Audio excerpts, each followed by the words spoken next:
Welcome, Michael G. Dash to the ROI Online Podcast, brother. Thank you, Steve. Super excited to be here. Had some great coordination and collaboration working through my technical inabilities, but I overcame and persevered, and I feel great. We did it together, so that I think is going to make our conversation even better.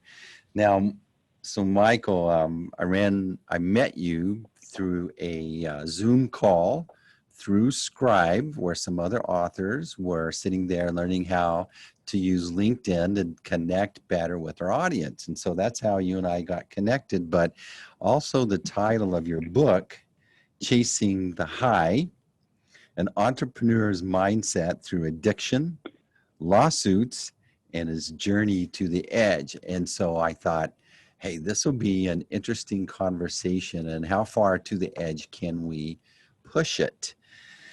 And so trying to figure out these technical issues, I was impressed at how you kept going closer to the edge of frustration, but we didn't throw a fit, and here we are. Yeah, I've learned a lot of lessons along the way, and one of those is getting frustrated only hurts yourself. It doesn't hurt people around you. It really does. It hurts you, and you end up taking two steps backwards versus embracing the process, as frustrating as it might be, and actually integrating patience into your life. It took me so long to learn such basic concepts and actually integrate them. I would get frustrated very quickly, especially with technology and trying to solve like any AV, AR type equipment, try to set anything up, forget it. Like I'm a disaster. But I've learned that getting frustrated it's not going to help solve the problem. So why exert your energy in that negative manner and create that negative space for yourself? Because we're the creators. So I actually was kind of impressed with myself going through that process with you this morning. Good. Well, I'm glad. I wanted this conversation because I think it's going to be really interesting. So tell me, what in the world happened that you needed to write a book to talk about a train wreck that you were having for a while, and what you brought back to share with others to help us? Yeah, absolutely. Great question. I really didn't want to see other people, especially other entrepreneurs, but other people in general, make it so challenging on themselves to get through life, to be successful, to be fulfilled. Because that's what I did for the majority of my life. I made it as difficult as possible for myself to achieve peace, fulfillment, acceptance, all these different things that I was chasing the whole time, but for unknown reasons, undefined reasons, just because I was kind of like most of us are brainwashed into believing there's only one way to achieve things in life. And that, the conventional way is the right way because that's what your mom and dad tell you. That's what all your friends do. So, you got to go to college, you got to get the degree, you got to get the corporate job, you got to work your way up the corporate ladder, you got to get the promotion, you got to get the condo, you got to get the spouse, you got to have the kids, you got to buy the houses, you got to get another promotion, you got to get more, and it's just like for what? Like, are those things actually providing you, number one, value, but number two, fulfillment? Are they fulfilling you to a point? Because I'm a big believer in fulfillment versus happiness. So I choose to use the word fulfillment. And are they getting you to a place where you feel fulfilled on a daily basis? And if not, why are you doing these things? Just because conventional society tells you to? Well, that's a terrible reason to be doing them. So define so that's what I learned along the way. Yeah. So define the difference between fulfillment and happiness. So for me, I believe in what I call a bucket system, right? That we all have these buckets in our life, and we want to fill these buckets up because they light us up. So it could be, something around health and fitness. It could be something around meditation. It could be something around, obviously work, entrepreneurship. It could be, hobbies, right? It could be tribes that you have throughout your life. I go on a lot of retreats and stuff. It could be different things that you enjoy doing that you want to fill those buckets up, because when those buckets are all filled, and I'm not saying you fill all these buckets up 100%, but if you fill each bucket up on a daily basis 50%, then you're getting that level of fulfillment across the board. So each of these buckets are filled a certain level, and then you get fulfillment, right? It kind of just comes all together. So, and it lights you up. To me, happiness is one of those subjective terms that what happiness to you is different than happiness to me, is different than happiness to the next person and the next person. Anybody can say they're happy, but do we really truly know what they actually mean when they say that? Like, I feel like when I say I'm fulfilled, it has a greater meaning, the word itself, and it really does mean something to me at a much deeper level than happiness. So that's kind of how I have a distinction between the two of them. I heard this comment from Jordan Peterson a while back, and he was talking about the size of our brains and why our brains are so big. It's because we have the capacity to process vision way better than most other mammals. But consequently, that makes our brain really big. But our eyes they're more of a binocular setting where we have two eyes in the front. And it's because we needed that to have survival upgrades or gave us an advantage in the survival, because we're not big, we're not fast, we don't have claws and whatever. But because we could see far away, we could see threats. But also we use that for aiming, for hunting. And so when you talk about fulfillment, we're designed mechanically to always be aiming at something and moving forward or going towards a goal or a target or something. And so fulfillment comes from making it through challenges, and you feel a sense of fulfillment or accomplishment when you make it through, even though it wasn't easy. So it's different than being happy. Happy is just this, you saw your kid and you got this really big smile, you're happy at that moment. But fulfillment comes from overcoming lots of challenges along a long time. So I love that. That's what I was wondering what your definition was, and it makes sense to me. So an entrepreneur's mindset through addiction lawsuits, that's a lot of things to be having to go through at one time. So tell us about your business, tell us about what this addiction is, and tell us about the lawsuit. How did all that fit into the subtitle? Wow. So that's a lot to tell. So I'll start with the business. I was in the staffing and recruiting business, focused mostly in the technology sector, but across all industries. So I basically would partner up with organizations who were looking to hire software engineers.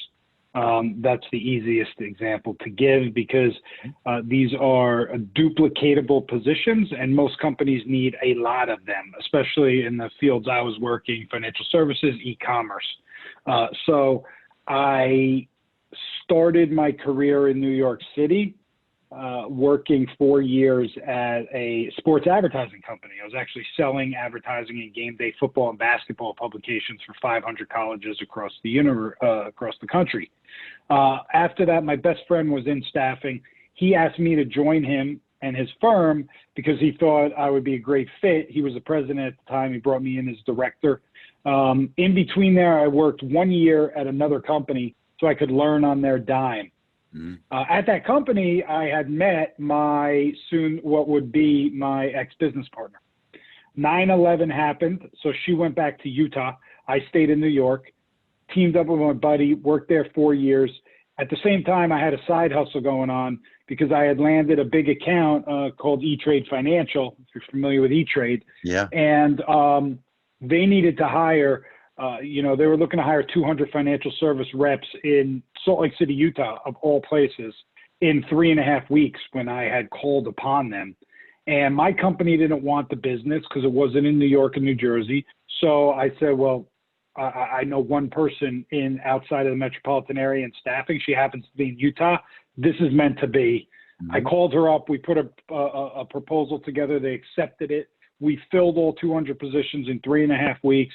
And from that, I got projects in Alpharetta, Georgia, Jersey City, and Tampa, Florida. Wow. So in 1 year, we filled 800 full-time financial service rep positions for E-Trade. And I was doing this as a side hustle. So, I would basically take like 30%, and her team would fulfill all the orders, and I would manage the client side. I still had a $4 million book of business I was managing in New York. So it was an exciting time. I was building my career and everything. And one thing led to another, and I ended up going out to Utah for 6 months. I left everybody I knew. She was offering me 50% of the company to come out there and help her start a company. So I did that. And we built this company, and we're building it up. And within 5 years, we were doing $5.5 million in revenue, and we had about 25 employees. And so we were cranking along, 30 employees. And me and her just started butting heads. She was really content at where the company was. And, I wanted to build it to a $20 million company and sell it. And she wanted to spend more time with her kids and didn't really. So she was working 6 hours a day, and I was working 10 hours a day. It just wasn't working. And she wanted to split everything 50-50. So at the same time, while all this was happening, I had battled addiction throughout my life. Starting at 11 years old, I was introduced to gambling by my uncle, Uncle Joel. Thanks, Uncle. Big shout out. And I won the first bet I ever made, which was the worst thing that could have happened to me because the rush of adrenaline I got, I just wanted to hold on to. And in every aspect of my life, I wanted to duplicate it. So I gambled from 11 years old. 12, 13, 14, 15, I was gambling. I'm the son of an entrepreneur, so my dad had me working in his warehouse and his retail store, and all the guys in the warehouse gambled. So that's how I was able to gamble at 12 and 13 and 14. Whatever I made working for my dad, I would give to these guys to gamble. They would take me to the horse racing track. I would gamble on the sporting events.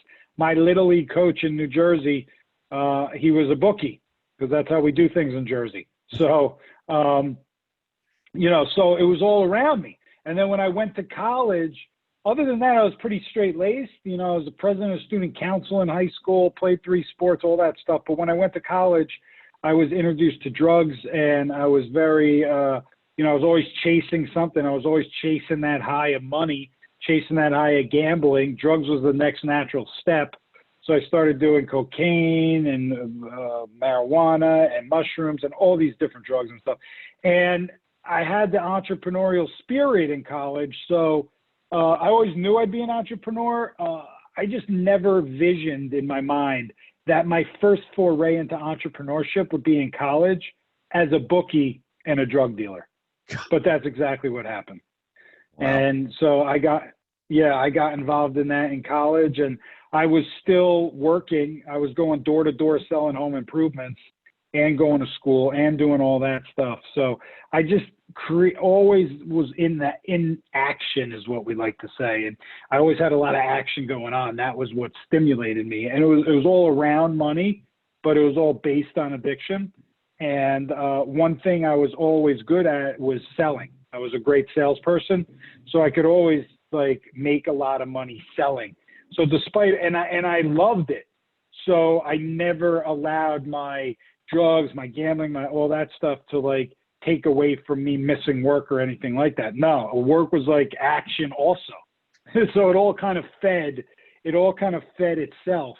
And it led me to just become completely focused on chasing any high I could get, especially when it involved making money, because, making money allowed me to gamble, making money allowed me to do drugs, allowed me to party, allowed to be the big man on campus, allowed me to show off, allowed my ego to run my life.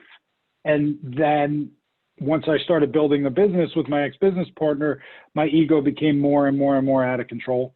And, I invested in a bar. So, now I had this bar. I was a big man, there, and I was, running the company. And me and her, I didn't have the emotional intelligence at that point to take a step back and realize that we're better together than we were separate. And if we could have communicated more effectively with each other, and been a little bit more mature about the situation, things would have turned out different. But that just wasn't where I was in life. And so the lawsuit, so when I bought the company from her, I'm trying to tie it all together. When I bought the company from her after doing $5.5 million a year, about 5 years in, she violated our agreement within the first 6 months and kind of started a competing company. And that led to me holding back an additional payment I owed her. Then she sued me. Then I countersued her. And it started this 6-year legal mess, which was all over $350K. But it ended up costing me $1 million in legal fees for my own attorneys. $1 million that I had in the bank that it took me all those years to save. Boom, gone. And then obviously having to settle with her. Eventually we settled for the same amount I had owed her 6 years prior. After we went to trial, and the jury ruled actually in my favor, but it was just all complicated that she was going to appeal, and I just wanted to get out at that point, so I agreed to pay her the $350K. So basically, it cost me 6 years of my life, $1.35 million altogether. And in order to actually pay all that off, I sold my business, and I took the proceeds, paid everything off, and basically started fresh. So what was the breaking point? What was the event that caused you to reevaluate and start to address what was really the real things that were going on in you? Great question. It was when I took a trip to Bali. Of course, everybody's got to have a Bali story, right? I mean, eat, pray, love, baby. So I'm in a bunch of entrepreneur groups and what I call tribes in different areas of my life. And somebody had posted in this entrepreneur group on Facebook, if anybody's interested in going to Bali, there's this really cool retreat going on. And I didn't even know what the retreat was about. I just saw Bali, and I just wanted to go to Bali. And, I had an office in India, so I would go and visit my Indian employees once a year, and I would always tie a new travel adventure to that trip because it's 16 hours over there. So I'm like, this is perfect. I'll go see my India office, and then I'll go to Bali. And I did that. And when I went to Bali, and I was completely miserable at this time. At this time, I felt trapped, okay? Trapped in at the time, 5-year lawsuit. I was running a company that was running me. I was not a happy camper. I felt there was no way out, and I was miserable. And every day I would go home after work, smoke my brains out, eat a pound of sushi, wake up in the morning, pop Adderall in the morning. And, I had moved past gambling and past cocaine. I had stopped doing all of that. But I then integrated with these other, I learned about Adderall when I moved to Utah. I had never heard of Adderall before. And I got really hooked on it. And I was still smoking weed all throughout this entire time. So I was really an angry human being. I was angry all the time. And Adderall will do that. It will put you on edge. So it'll take whatever you're feeling to the nth degree. So if you're kind of bothered by something, you'll be really, really pissed. And if you're happy about something, it'll be the best day of your life. And it'll be unicorns and flying cows and everything. So it had a real negative impact on me. And that really drove me to treating others poorly and treating myself poorly. So when I went tying this back in to the turning point, when I went to Bali and I went to this retreat, I found myself in a room with 30 strangers listening to two people talk about living in a state of flow consciousness and making decisions in your life based on your intuitive guide and not your conscious mindset. And if it's not a hell yes in life, it should be an F no in everything that you do. And this was new to me. I didn't think this way. They talked about how they were able to manifest their futures and manifest this and manifest that and all these synchronicities in their life. And, I thought it was complete BS. I'm like, this is ridiculous. I'm like, manifestation. I'm like, no, if you work hard, good things happen to you.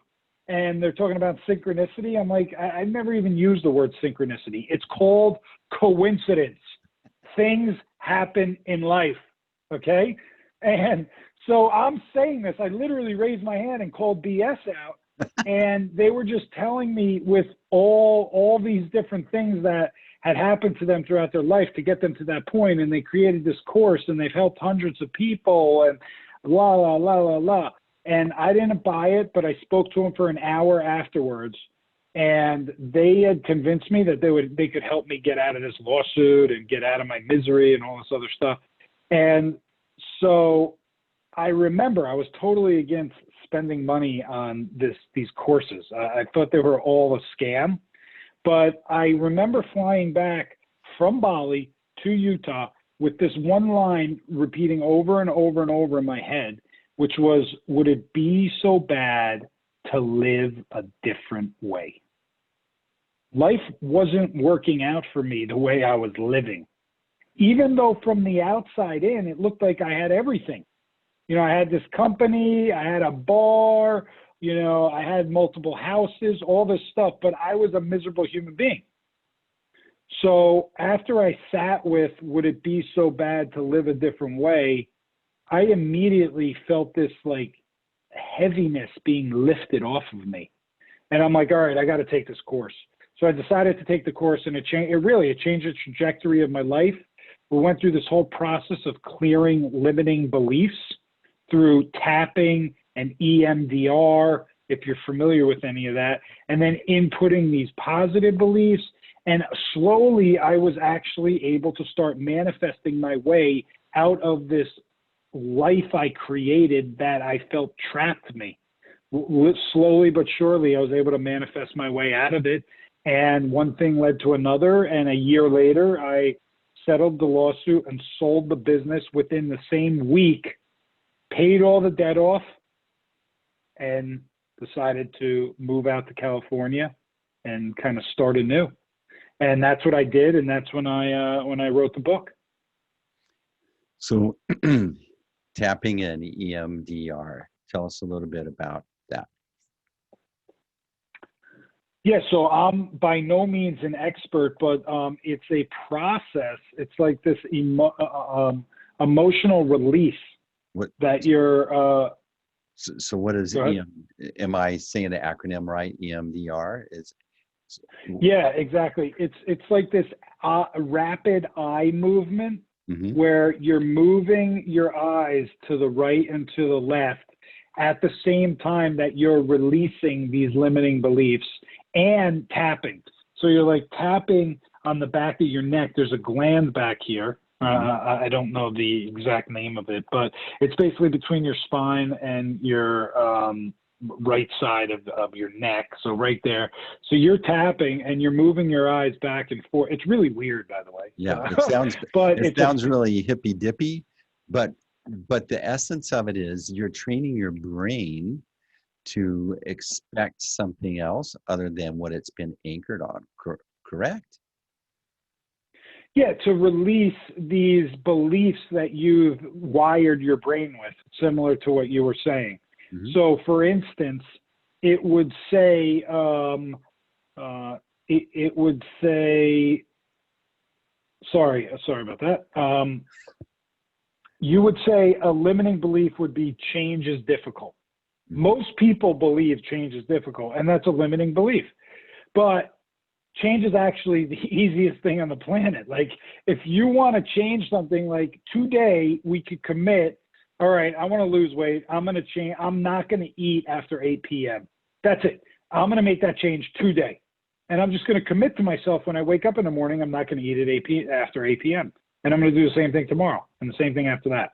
Change is very easy. But for some reason, we go automatically to the end goal of, oh my God, I want to lose 20 pounds. It's going to be impossible to lose 20 pounds. I can't lose 20 pounds. I can't change. Mm-hmm. Instead of breaking it down into these micro events that actually will end up leading to you reaching your goal. So, you know, you're tapping the back of your neck, you're moving your eyes back and forth, and you're saying out loud for like a minute straight, change is easy, right? So change is easy, change is easy, change is easy. And so first you clear that change is difficult, then you do the opposite and you input change is easy. And you're rewiring your brain, and you're also writing this down as well. So so I read this book by Scott Adams. It's How to Fail at Everything and Still Win Bigly. And so he talks about in there that goals are for losers, systems are for winners. And this is a form of a system that you're actually, here's the steps I'm going to take to get to that goal. But if I just say I want to lose 20 pounds, then I don't have a system in place to achieve that, then I'm not going to reach my goal. And therefore I've created a limiting belief, because later I'll go, yeah, my goals don't work. Yeah, 100%. You know, you like, we tend to overcomplicate everything as humans, and we if we just dumbed everything down, we would get a lot more accomplished. We would be a lot more successful, and we'd feel a lot better about ourselves. But we overcomplicate everything. So up to this point, before you go to Fiji, it seems like, and correct me if I'm wrong, you were like this hard-charging bull in a china closet. Just I'm just going to power through this stuff, and somebody may get a fat lip on the way, but that's just the direction I'm going. And then you show up in this class where everyone's like wanting to have this peaceful thing. How shocking was that to you? How uncomfortable did you feel? I felt, well, first off, I made a promise to myself not to judge anything and just to do it.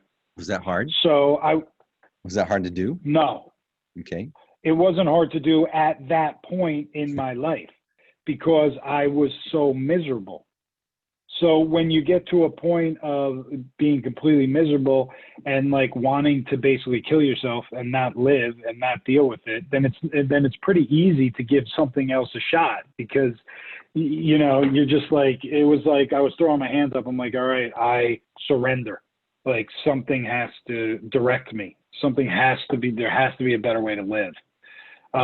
So at that point, it was not difficult. However, it would have been difficult at any other point had I, you know, attempted to do that, because before that, my ego was not in a place of being willing to accept that others knew better ways to go about things than I did, because, you know, I was supposedly successful.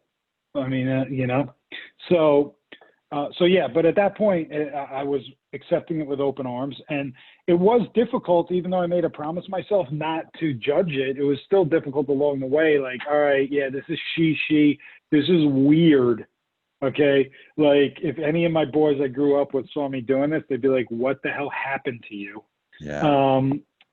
But so along the way, I just kept reminding myself, there's a reason you're doing this. Like, just do it and see what happens. And so I just maintained that positive thinking throughout. So are you comfortable telling us what was the last crippling blow to your ego that made you go, okay, I've got to do something here? What was the last thing that really pushed it over the edge?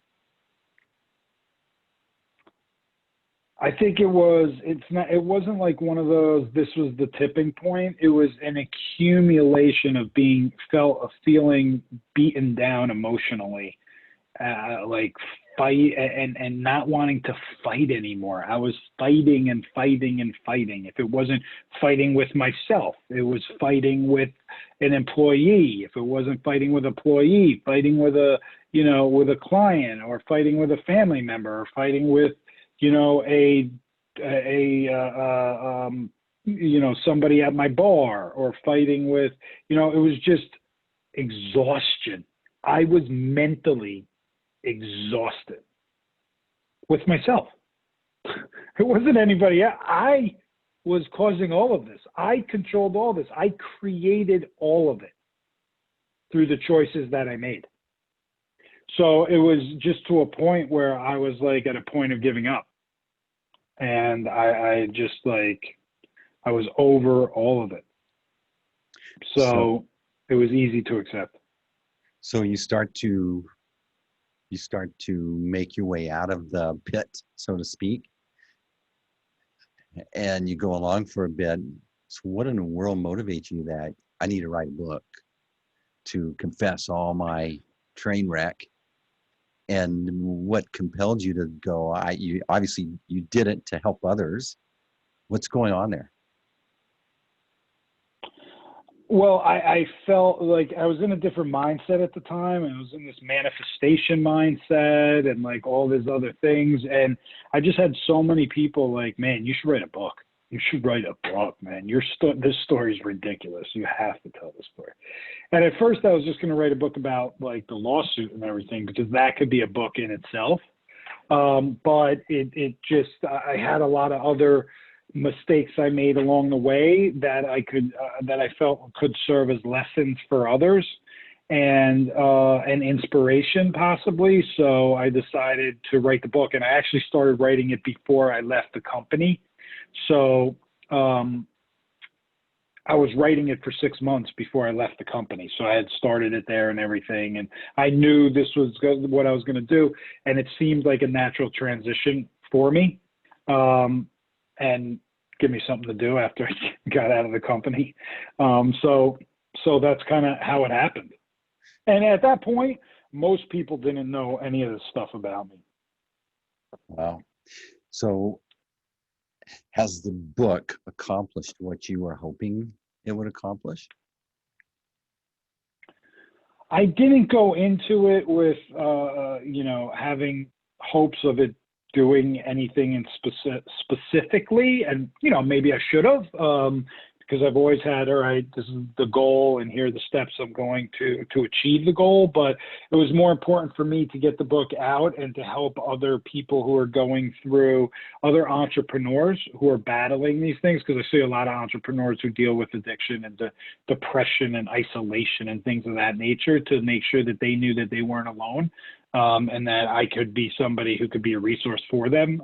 And at the same time, anybody who's dealing with addiction in general, because there is a way out of addiction, and addicts are some of the best entrepreneurs in the world. Because, when you're an addict, you get real creative to fill your need, right? You go above and beyond to get your fix. You never take no for an answer. And just those 3 traits alone are very important traits to be a successful entrepreneur. So if you can take those attributes and point them in the right direction and keep somebody on the road of sobriety, then, addicts are some of, if not the most productive people on earth. And I know this because I have an interview series called Fate, FATE, from addict to entrepreneur. Cool. And I've been interviewing like dozens upon dozens and dozens of former addicts who are now very successful entrepreneurs. Well, so I was wondering about that, if that was just cliche or generalized thinking, is that I've noticed that I've known people that were addicts or drug dealers or whatever at some point in their life, and then later you see them in successful positions in business. And I was curious at what are the connections that they're able to flip and apply that makes them navigate a very competitive, tough environment as running a business or being an entrepreneur. Yeah. Well, they have innate ability because of what addiction does to you. So if you have these raw skills and they can be developed and mentored, then, and you can be laser focused like you've been with your addiction, then, you know, you can become extremely successful. So so if someone that's dealing with some of these struggles and they read your book, what do they walk away with? What are some of the tools or some of the things that they can leverage from that? Well, I talked about flow earlier and understanding the premise of flow and following your intuition. And there's a chapter on that in this book. And I think where I've gotten the most feedback, positive feedback from the book, is the chapter called The Habit of Habit Making, which talks about the importance of having solid habits in your life. And then as you evolve as a human being, because that is the goal, that we all continue to grow and become more efficient and just better humans, that your habits need to also evolve with you. So the same habits that were productive for you 5 years ago may not resonate with you now because you've hopefully evolved over that 5 years. So, you know, trying new things, tapping into your curiosity, right? Like you had when you were a child and we seem to lose and abandon as adults. Like really tapping into that curiosity can bring so much fulfillment into your life. And, you know, trying things you've always wanted to try but never did for whatever reason, you know, because we would convince ourselves we didn't have time. We have time for anything we want to have time for. The things we don't want to do, we don't have time for. I mean, it's that simple. So everybody has time.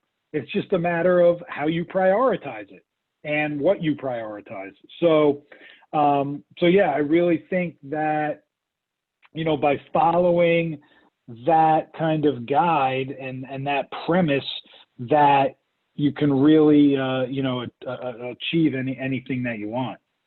So it seems like this book is also good for, would you agree with me that some people are addicted to certain limiting beliefs? 100%. So this book I mean, they're and addicted to negativity. I mean, I was addicted to drama. I would always let drama find me in the office, in my personal life. I was just one of these people. And now I'm just like, no, I don't want to. You have something to say about somebody else, tell them, not me. Mm-hmm. Don't tell me. Like, I don't want to be involved in that. That is not a good use of my energy and my focus. So being able to kind of identify some of those things, you know, again, it just allows you to remain in a more elevated state of positivity and, you know, influence and things of that nature. So what's one question that nobody ever asked you that you wish they would so that you can answer it?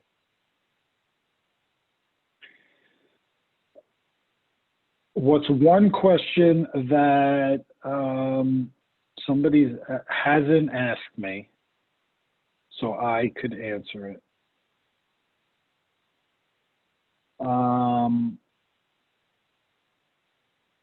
That's a good question. I've been asked that question before, but I answered it a lot easier last time. I would say maybe the,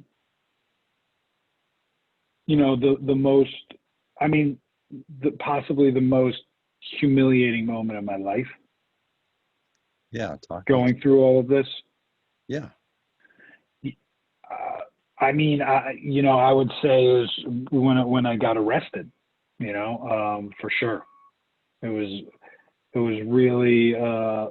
Actually, there's multiple. So either when I got arrested or when I ended up in a hospital because I took too much of a drug. This drug called GHB, and I completely blacked out. And I woke up with an IV in my arm and no pants on in a hospital. I was just so humiliated at myself. It was the same thing when I got arrested and I was in jail. Here I'm a CEO of a $5 million company, and I'm getting arrested for possession of drugs when I have 35 employees. And thinking that if I had if they found out, it would all be over. Mhm. And they didn't find out, and I was lucky in that sense, or maybe I wasn't lucky. Maybe things would have been different if they did find out. But I lied to them like I lied to everybody else, and I told them I lost my license. I didn't lose my license, but I didn't have a car because my Audi was getting a part ordered from Germany. It's going to take 6 months to come in. So I needed them to drive me around to meetings until that happened. But it was just foolishness, right? But I would say, yeah, I was truly humiliated and embarrassed at myself in both of those instances. So what's the future for Michael Dash now? The future is endless, and that's what's so great about it. And right now I am an executive coach. I work with other CEOs to help them run their companies. I have one role where I'm an acting COO of the organization. I have a nonprofit called Activated.life, where you see this is the hat. We focus on mental health within the entrepreneur space and entrepreneur communities. I do a lot of work in the prison system, and am working on some projects about setting up temporary housing as people transition out of incarceration and back into civilian life, and providing programs around that to put them in a position to be successful, because these programs are very limited out here. And people, you can't just throw the key away on people. People make mistakes. You have to equip them to be able to integrate into society and be productive citizens again, but you have to give them the tools to do that. You can't just let them out and throw them back on the streets. This is why we have rampant problems going on, at least where I'm living in California and Venice, with homelessness all over the place, with drug addiction all over the streets, with mental health. They don't have the proper programs in place to help these people. What do you expect is going to happen? So these are a lot of the areas that I'm passionate about and that I'm involved in. And I also do some speaking, and we'll be speaking in National Sober Day in 2 weeks. So that'll be great. So so I keep myself busy, and at the end of the day, I'm an entrepreneur at heart, and I do angel investing, and I love business. So between all those things, I have a feeling the future is going to be very exciting. Awesome. I love that. So Michael, you've been a great guest. This has been super interesting, and really enjoyed it. How should people reach out to you, or how should they connect with you? Who are you looking for? That's a good question, I think. Who am I looking for? I'm not looking for anybody in particular. I feel like I'll attract the energy that I put out will attract the right people to me. This is now how I live versus before. But I would say, any entrepreneurs who are looking for potential coaching, I'm glad to, provide a free hour consultation call for them to, let them know my approach and see if there's anything I can help them with. But otherwise, I would love for people to check my book out. It's on Amazon and Audible.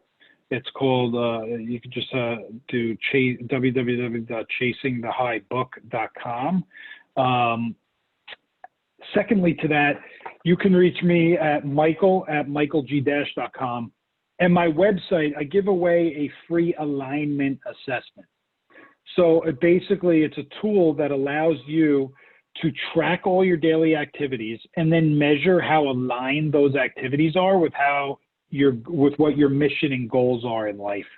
And then it gives you an average alignment score of how you're living and a process to increase that score. And it's completely free. So if anybody's interested in that, you can find that at www.michaelgdash.com/alignment. It's completely free, and I've gotten some great feedback from that. And then that's activated.life. as well, correct? Correct. All right, that's it's been a great conversation, Michael Dash, chasing the high, an entrepreneur's mindset through addiction, lawsuits, and his journey to the edge. Michael, thanks for being on the ROI Online Podcast.